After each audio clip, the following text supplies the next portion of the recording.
Hello everyone. कैसे हैं आप सभी? आशा करता हूं अच्छे होंगे और आपकी पढ़ाई भी बेहतरीन चल रही होगी।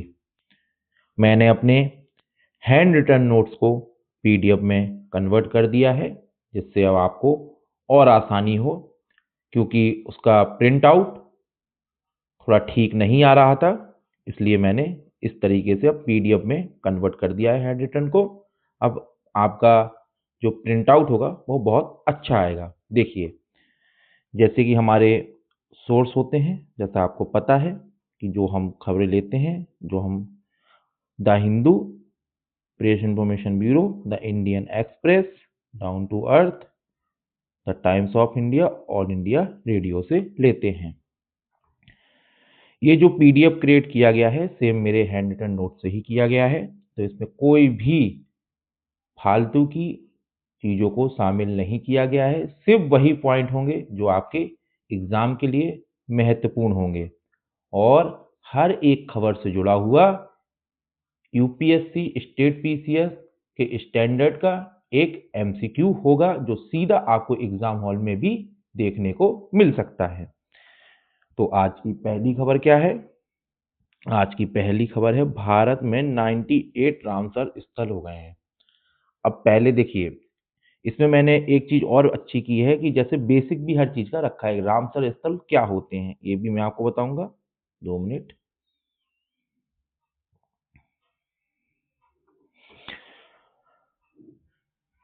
भारत ने अपनी रामसर साइट की संख्या कितनी कर दी है? सभी जो भी एग्जाम हैं वो भी याद रखें कि भारत में रामसर साइट कितनी है, 98। अभी हाल ही में जिन दो को बनाया गया है वो है छारी डोंड गुजरात की।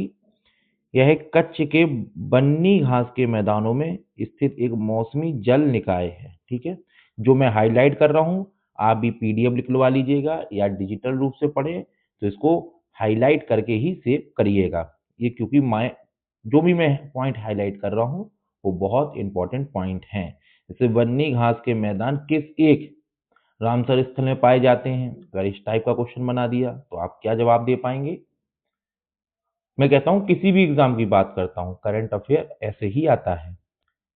अब चलिए, लिख दिया कि छारीड और रामसर स्थल किस राज्य में है, तो आपको पता होना चाहिए। ठीक है, यहाँ लुप्त प्राय डालमेटियन पेलिकन और कॉमन क्रेन भारी संख्या में पाए जाते हैं।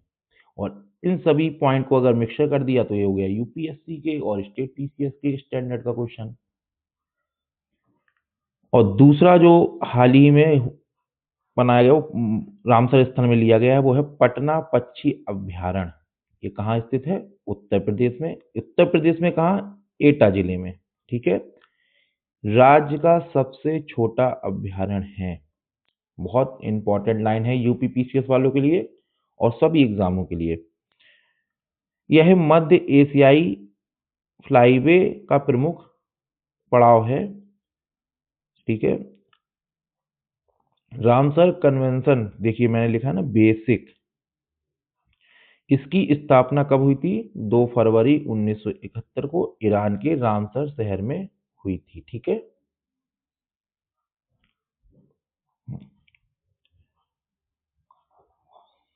भारत 1982 में शामिल हुआ। और देखिए एक और बेसिक पॉइंट, मॉन्ट्रेस रिकॉर्ड क्या होता है? इसमें वे साइट्स होती हैं जो मानवीय हस्तक्षेप से संकट में है।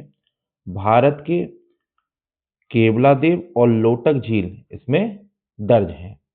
आज बताइए कितनी पॉइंट की बातें हो गई आपकी? एक तो देखिए ये, दूसरी ये, तीसरी ये भी है ना, ये, उसके बाद आपका ये पॉइंट, और आपका एक ये पॉइंट। ये देखिए एक करंट अफेयर में कितनी काम की बातें हैं। यही अब देखिए क्या होगा, यूपीएससी इन सभी पॉइंट को मिक्सर कर सकता है, स्टेट पीसीएस भी कर सकता है, और भारत के जितने भी एग्जाम में, मैं फिर कह रहा हूं करंट अफेयर ऐसा ही होता है, पर उसको तोड़ तोड़ के पूछ लिया जाता है। तो ये सारे पॉइंट अगर आप याद रखते हैं, अब देखिए ऐसे ही पूछ दिया जाए कि मॉन्ट्रेस रिकॉर्ड में भारत के कौन से दो रामसर स्थल शामिल हैं? तो केवलादेव, लोटक झील। अब किसी भी एग्जाम में पूछा जा सकता है, आपको पता होना चाहिए, तो मैं बेसिक भी शामिल कर रहा हूं साथ में, ठीक है। चलिए, आज की दूसरी खबर आपके सामने ये रही।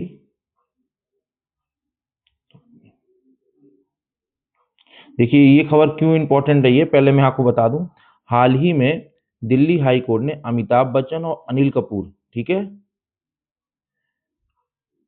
के पक्ष में आदेश दिए ताकि एआई और डीप फेक के जरिए उनकी आवाज या छवि का व्यावसायिक दुरुपयोग ना हो। आप जानते हैं कि एआई का कितने गलत तरीके से हमारे भारत देश में उपयोग हो रहा है किसी की छवि को बिगाड़ने के लिए। तो अनिल कपूर और अमिताभ बच्चन की आवाज का प्रयोग कई लोग कर रहे हैं अपनी वीडियो क्रिएटिंग में, चीजों में, तो इसलिए तो ये हो गया हमारे पॉलिटी से रिलेटेड कि व्यक्तित्व अधिकार क्या होते हैं।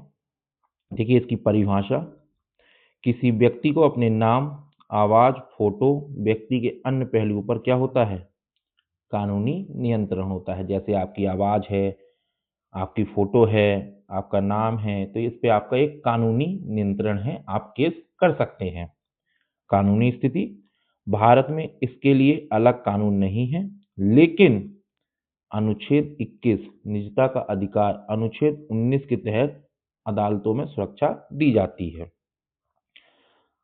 देखिए, मैं आपसे क्यों कह रहा हूं, आप ध्यान से पढ़िए। अभी देखिए, मैंने आपको दो न्यूज पढ़ाई हैं, अब चलिए इन दो के मैं आपको एमसीक्यू करा देता हूं, तब आपको समझ में आएगा कि मैंने किस तरीके का करंट अफेयर यहां शामिल किया है, साथ में साथ एमसीक्यू किस स्टैंडर्ड के रखे हैं। लीजिए, ये रहा एमसीक्यू जो मैंने अभी हाल ही में तुरंत ही आपको पढ़ाया है। बताइए इसका आंसर, पढ़िए क्वेश्चन। रामसर स्थलों के बारे में देखिए, प्रश्न बन जो मैंने दिया है, जो मैंने आपको पहली न्यूज पढ़ाई, प्रश्न है आपके सामने। रामसर स्थलों के संदर्भ में निम्नलिखित कथनों पर विचार कीजिए। छाड़ी दौड़ आदिभूमि गुजरात के बन्नी घास के मैदानों में स्थित है। हाँ, ये बिल्कुल बात सत्य है, मैंने आपको पढ़ाई हुई है। पटना पक्षी अभ्यारण्य भारत का सबसे बड़ा रामसर स्थल है। देखिए, मैंने आपको पहले बताया था यह राज्य का सबसे छोटा है, तो दूसरा कथन गलत है। तीसरा, मॉन्ट्रेस रिकॉर्ड उन साइट का रजिस्टर है जहां मानवीय हस्तक्षेप के कारण पारिस्थितिक संकट है। सही बात है, इसमें हमारे दो हैं, कौन कौन से, केवलादेव और लोटक झील। तो इस हिसाब से कौन से कथन हमारे सही हुए, देख लीजिए आप। ये कथन हमारा सही हुआ। और सबसे अच्छी बात जो मैंने इसमें की हुई है वो ये देखिए, एक पूरी व्याख्या भी दी हुई है और एक अलग से भी पॉइंट ऐड कर दिया है कि आपको पता रहे कि जबकि भारत का सबसे बड़ा रामसर स्थल कौन सा है, पश्चिम बंगाल। तो आपको एक्स्ट्रा नॉलेज भी दी जाएगी कि कहीं से भी आपका क्वेश्चन गलत ना हो।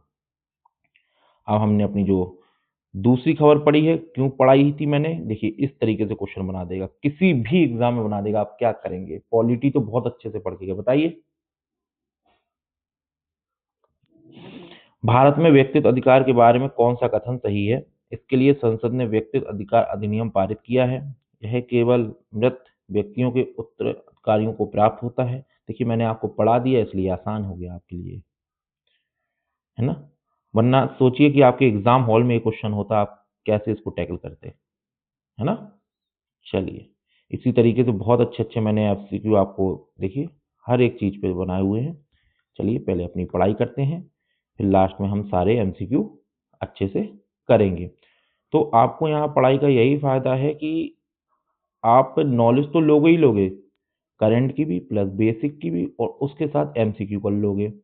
और आपको करना क्या है, आपको इन इसको बार बार में रिवाइज नहीं करना है। जो आपके पास स्लाइड है, एक बार इसको देख लेना है, और जो आपको रिवाइज करना है ना क्लास के बाद, आप पीडीएफ डिजिटल रूप में रखें, आप निकलवा लें, तो आप कोशिश करिएगा, जो मैं पर डे जैसे 11 आज खबर लाया हूँ तो 11 एमसीक्यू लाया हूँ, इन 11 एमसीक्यू को आज शाम को बैठ के कर लेना, और फिर देखना कि मेरे से कहाँ गलती हो रही है। व्याख्या पढ़ लेना, एक बार उसका करंट और देख लेना। मैं गारंटी देता हूँ यार, इस तरीके से अगर पढ़ाई करोगे ना, करंट अफेयर में अलग ही लेवल होगा आपका। क्वेश्चन 30 है, आप 26 करोगे, और 100% गारंटी सही करोगे। क्यों? जो भी मेन सोर्स होते हैं जो एग्जामिनर पढ़ते हैं, देखते हैं, जहाँ से चीज़ों को निकाल कर आपके लिए पेपर में रखते हैं, सब वहाँ से मैं लाता हूँ। देखिए, बायो फार्मा शक्ति बजट 2026, और ये मैं आपको अपने जो मैंने बजट की क्लास ली थी उसमें भी इसका एक एमसीक्यू था। पूरा नाम देखिए, जितने भी और एग्जाम में यूपीएससी, स्टेट पीसीएस के अलावा, है ना, वो याद रखें। जैसे टीचर की भर्ती होती है, कई भर्तियां होती हैं भारत में, तो देखिए उसका फुल फॉर्म अगर पूछ लिया ना शक्ति का, दे दिया आपको, तो आपको पता होना चाहिए क्या है। ठीक है, सामने आपके लिखा है sustainability, health and knowledge, thought, innovation. ठीक है, बजट 10,000 करोड़ का आवंटन। लक्ष्य क्या है?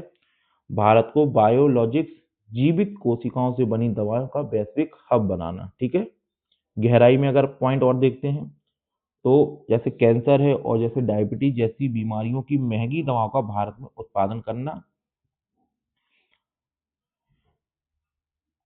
भारत में ही उत्पादन करना, ताकि आम आदमी को सस्ती चिकित्सा मिल सके। देखिए, कोई भी फालतू पॉइंट आपको इसमें दिखेगा ही नहीं, सिर्फ काम की बात। अब इस पे क्वेश्चन कितना स्टैंडर्ड का बनाया होगा आप देखिएगा। आप चलिए एक क्वेश्चन में आपको और दिखा देता हूँ, 4th नंबर एक बार और दिखा देता हूँ। मैं इसलिए कह रहा हूँ ना, आप पढ़ रहे हो ना, तो आप ये मत सोचिए कि अरे ये तो छोटी सी न्यूज है, कैसे आ जाएगी, किस तरीके से आ जाएगी। मैं बताता हूँ किस तरीके से आ जाएगी। 2 मिनट रुकिएगा। ये लीजिए, ये रही आपके सामने न्यूज। किस तरीके से आई आपको देखिए एग्जाम में। बायो फार्मा शक्ति योजना का मुख्य उद्देश्य क्या है बताइए। आगे आपके सामने, अगर आपने बजट को बारीकी से नहीं देखा, अगर आपने चीजों को बारीकी से नहीं पढ़ा, तो आप क्या दोगे इसका आंसर? आप देखिए ना, अगर आपने पढ़ा है तो आप सीधा आंसर दे लेंगे आराम से, है ना। चलिए,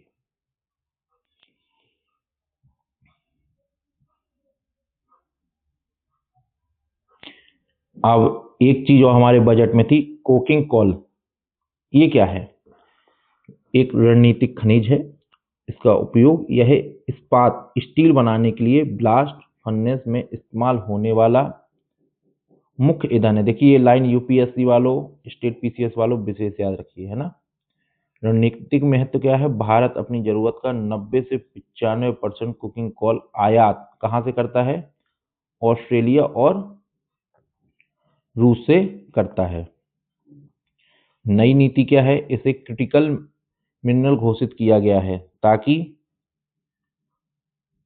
झरिया झारखंड जैसे क्षेत्रों में घरेलू उत्पादन बढ़ाया जा सके और विदेशी निर्भरता कम हो। देखिए, क्रिटिकल मिनरल्स क्या होते हैं? हमारे 17 थे दुर्लभ मृदा तत्व, है ना, और इसको भी घोषित कर दिया गया है। अभी देखिए इस पे क्वेश्चन ही बहुत अच्छा मैं बनाया हूँ नीचे, है ना।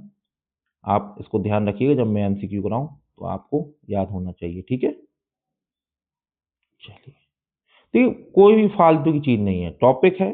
टॉपिक के जो आज के करंट अफेयर में जितने भी मोस्ट इंपॉर्टेंट टॉपिक होते हैं, जो देखिए मोस्ट इंपॉर्टेंट मैं कैसे पहचानता हूँ? मैं देखता हूँ प्रीवियस ईयर क्वेश्चंस को एग्जाम के, और देखता हूँ कि एग्जामिनर करंट अफेयर में क्या पूछने का प्रयास करता है।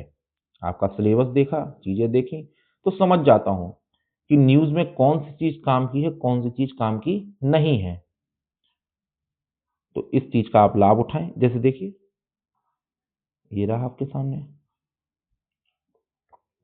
राष्ट्रीय कुष्ठ रोग दिवस कब मनाया जाता है? 30 जनवरी को महात्मा गांधी जी की पुण्यतिथि पर मनाया जाता है। विज्ञान के विषय में अगर जाने तो ये माइकोबैक्टीरियम आपका लेप्रिज बैक्टीरिया से होता है। यह छुआछूत की बीमारी नहीं है और पूरी तरह साध्य है, मतलब इसका इलाज अवेलेबल है। इतना ही जानना है। अब देखिए, मैं क्यों कह रहा हूँ आपको इतना ही जानना है, क्योंकि अभी एक एमसीक्यू कराऊंगा, उसमें कुछ लाइनें ऐड कर दूंगा, तो आपको 360 डिग्री जितना आपको इस विषय पे पता होना चाहिए, जितना एग्जामिनर पूछ सकता है, वो आपके लिए उतना ही काफी है। ठीक है, चलिए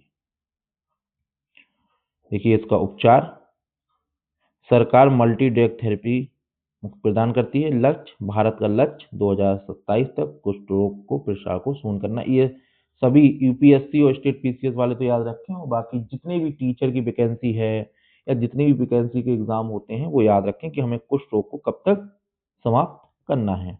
चलिए,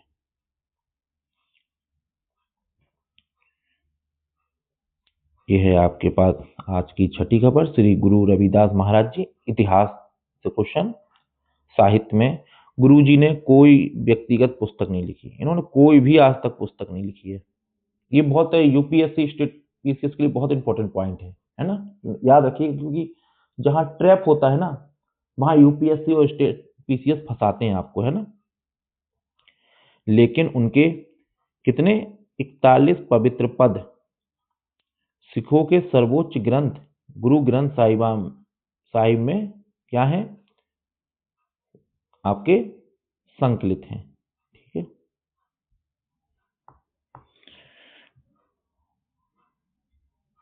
अब इनका दर्शन फिलोसफी क्या थी, इन्होंने देखिए यूपीएससी फिलोसफी से काफी क्वेश्चन पूछती है। जैसे इस तरीके लिख देगी, एक ऐसा समाज जहां कोई दुख गरीब या भेदभाव ना हो किस एक के दर्शन को प्रदर्शित करता है?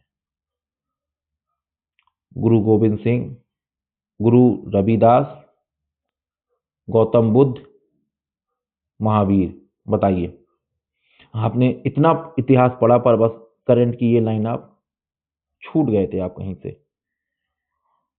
और ये पीआईबी में इनकी जयंती थी तो बकायदा चीजें दी हुई थी छोटे उसमें, पर हाँ एग्जामिनर इन्हीं चीजों को पॉइंट आउट करता है। महत्व, वे निर्गुण भक्ति धारा के प्रमुख संत और स्वामी किसके थे? स्वामी रामानंद के शिष्य थे। देखो, पूरा आप इतनी हिस्ट्री पढ़े हो, कितनी हिस्ट्री में आपको याद होगा इनके विषय में? बस करंट अफेयर की चीज उठाएंगे, रख देंगे, आप सोचेंगे यार, आरपीएससी वाले सोचेंगे यार क्वेश्चन कहाँ से बना दिया, क्या है, मैंने तो इतनी हिस्ट्री पढ़ी थी। यूपीएससी वाले सोचेंगे यार पूरा आर्ट एंड कल्चर भी कराए हैं, सब कुछ कराए हैं, ये किसकी लाइन है कि एक ऐसा समाज जहाँ कोई दुख गरीब या भेदभाव ना हो, है? या ऐसा लिख दिया जाएगा कि बेगमपुरा की अवधारणा किस एक ने दी थी, बेगमपुरा की अवधारणा किस एक चीज पर है, तो आपको कहीं से भी घुमा सकता है, पर आपको अच्छे से रिवीजन है, आपने एमसीक्यू किया है। मैं क्या कहता हूँ, करंट अफेयर में क्वेश्चन गलत नहीं होगा। आप देखिए ना किस स्टैंडर्ड की चीजें होती हैं, सीधा एग्जामिनर जो फोकस करता है वही चीजें इस क्लास में पढ़ाई जाती हैं, फालतू की एक भी चीज नहीं होगी। एक्सो माइनर प्लस प्लस यूपीएससी का इतिहास रहा है शब्दों पे क्वेश्चन पूछने का। कैसे पूछता है वो नीचे आपको मैं क्वेश्चन दिया हूं, आप देख लीजिएगा। क्या है? यह नासा द्वारा विकसित एक उन्नत मशीन लर्निंग मॉडल है।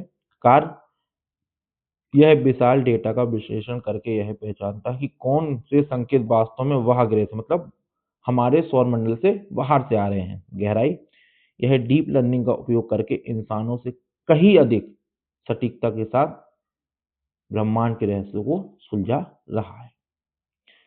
ध्यान से पढ़िएगा, एमसीक्यू होगा इस पर। मैं बार बार कह रहा हूं आप लोगों से ध्यान से चीजों को पढ़िए। देखिए, जहां यूपीएससी की डेप्थ की आवश्यकता है वहां मैंने लिख दिया कि डेप्थ में जाइएगा। नीलगिरी तहर परियोजना, 1 फरवरी को इसकी जनगणना की नई रिपोर्ट पर चर्चा हुई। क्या है? यह तमिलनाडु का राजकीय पशु है। यह केवल कहाँ पाया जाता है? ये देखिए, ये है इंपॉर्टेंट लाइन एग्जाम के लिए, स्टेट पीसीएस के लिए, आपका सभी एग्जामों के लिए बहुत महत्वपूर्ण लाइन ये लीजिए। क्योंकि यहाँ क्या लिखा है आप देखो ना, केवल, है ना। यूपीएससी डेप्थ या किसी भी एग्जाम की डेप्थ में अगर पूछा जाएगा तो आईसीएन में स्थिति क्या है, तो लुप्तप्राय है। वन्य जीव संरक्षण अधिनियम 1972 में अनुसूची 1 में रखा गया है, यानी इसे बाघ जितनी सुरक्षा प्राप्त है। खतरा क्या है? जलवायु परिवर्तन, आक्रामक विदेशी प्रजातियां के कारण घास के मैदान कम हो रहे हैं।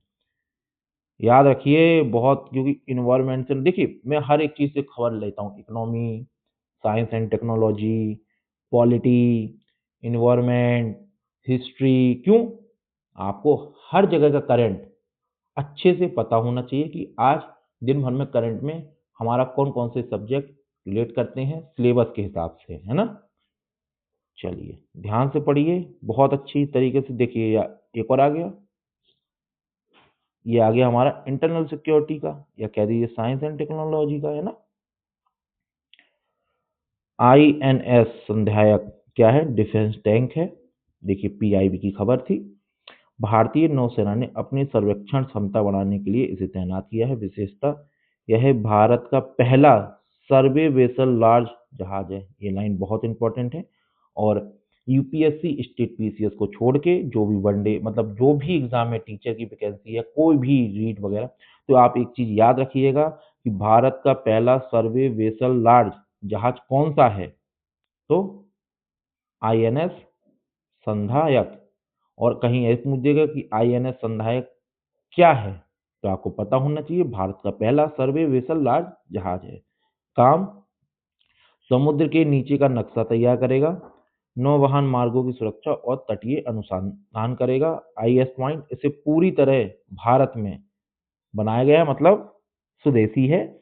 आत्मनिर्भर भारत और मेक इन इंडिया को का बेहतरीन उदाहरण है। देखिए सारे एक एक चीजें मैं आपको बहुत अच्छे से, हिंदी माध्यम वालों करंट अफेयर के लिए कहीं बस आप मेहनत कर लो। यहाँ पे आप कहते हैं ना कि द हिंदू नहीं पढ़ा जाता, पीआईबी कहाँ से पढ़ें, ऑल इंडिया रेडियो कैसे देखें, इंडियन एक्सप्रेस कैसे देखें, सब सारे न्यूज़पेपर का सार आपको यहीं पर है। वो भी कैसा, एग्जाम जैसा, जैसे एग्जाम में पूछा। हाँ, एक चीज कहूंगा, ये जो क्लास है ये आपके पहले पेपर के ओरिएंटेड क्लास है, क्योंकि जब आप वही निकालेंगे तभी तो मेंस लिख पाएंगे। और मेंस के लिए अलग से ये जो करंट अफेयर है ना, मेंस के लिए मैं अलग से करंट अफेयर बनाता हूँ, क्वेश्चन बनाता हूँ। वो मैं क्लास बहुत जल्दी शुरू करूंगा, अगर आप लोगों का साथ और सहयोग ऐसे ही मेरे साथ बना रहा अच्छे से, है ना।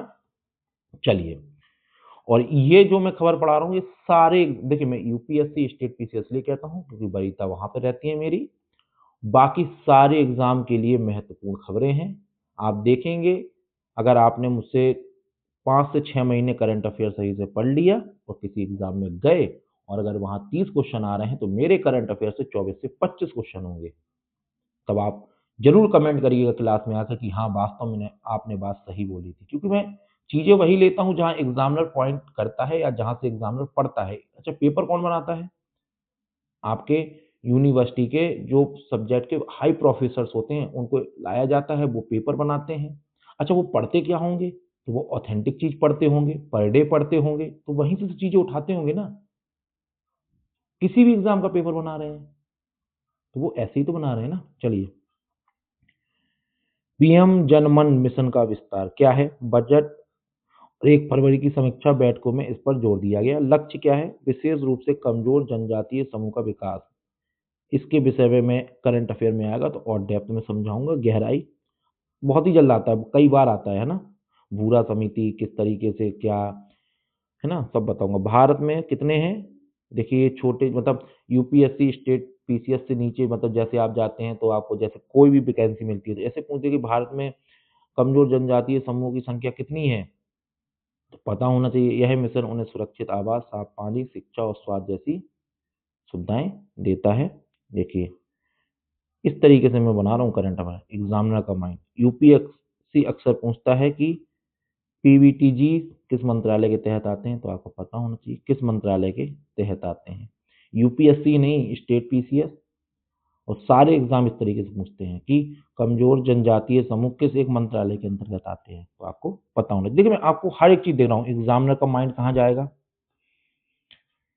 इस तरीके से करंट बना रहा हूँ, बस पढ़ लीजिए हिंदी माध्यम, आपका काम हो जाएगा। कहीं आपको नहीं भटकना है। 30 मिनट में पूरा करंट अफेयर प्लस एमसीक्यू।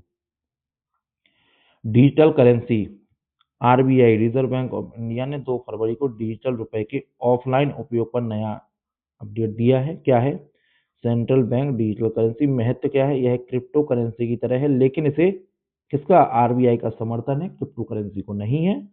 इसलिए क्या है, ये सुरक्षित है। फायदा, इसे कागजी नोट छपवाने का खर्चा बचेगा और बिना इंटरनेट के भी लेन देन संभव होगा। देखिए ये चीज याद रखिएगा, यूपीएससी स्टेट पीसीएस वाले, ये लाइन है ना। क्रिप्टो करेंसी क्या होती है ये भी आप देख लीजिए।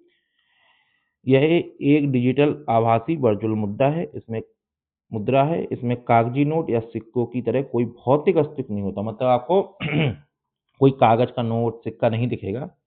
विकेंद्रीकरण, इसे कोई बैंक या सरकार कंट्रोल नहीं करती। क्रिप्टोग्राफी, इसे सुरक्षित रखने के लिए जटिल गणितीय कोडिंग का उपयोग किया जाता है, जिसे क्रिप्टो ग्राफी कहते हैं। इसके लिए नकल करना या इसे हैक करना क्या है, लगभग असंभव है। ये लाइन भी याद रखिएगा। चलिए आते हैं अपने एमसीक्यू पे। पहला एमसीक्यू अपना हो गया था, दूसरा भी हो गया था, तीसरा भी हो गया था। ये रहा आपके सामने चौथा एमसीक्यू, जो मैंने आपको खबर बहुत अच्छे से पढ़ाई। बताइए इसका आंसर। थोड़ा सा वीडियो को रोक लीजिएगा, मैं आंसर दूंगा, आप भी रोक के आंसर देने का प्रयास करिएगा।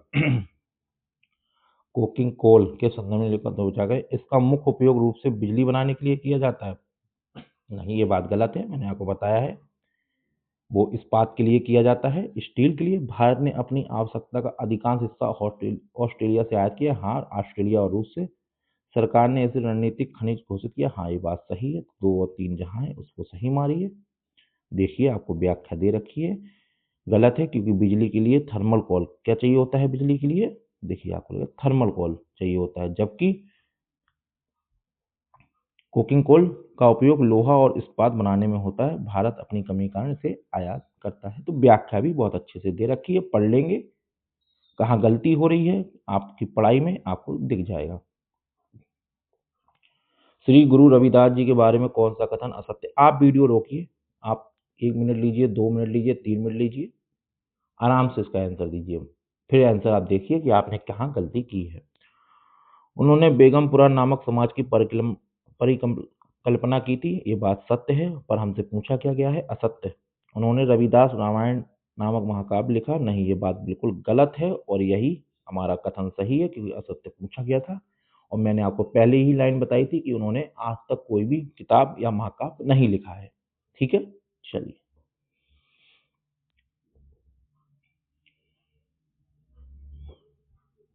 भारत राष्ट्रीय कुष्ठ रोग रणनीतिक योजना का लक्ष्य क्या है। बात बिल्कुल सही है। ये लीजिए, आ गया ना यूपीएससी इस तरीके से पूछ देता है। हाल ही के समाचार पत्रों में एक्सो माइनर हाल ही खबर में बताइए क्या है, बताइए। पढ़ाया था अभी आपको मैंने, इसी तरीके से पूछता है ना। इसका ऑप्शन बी। चलिए,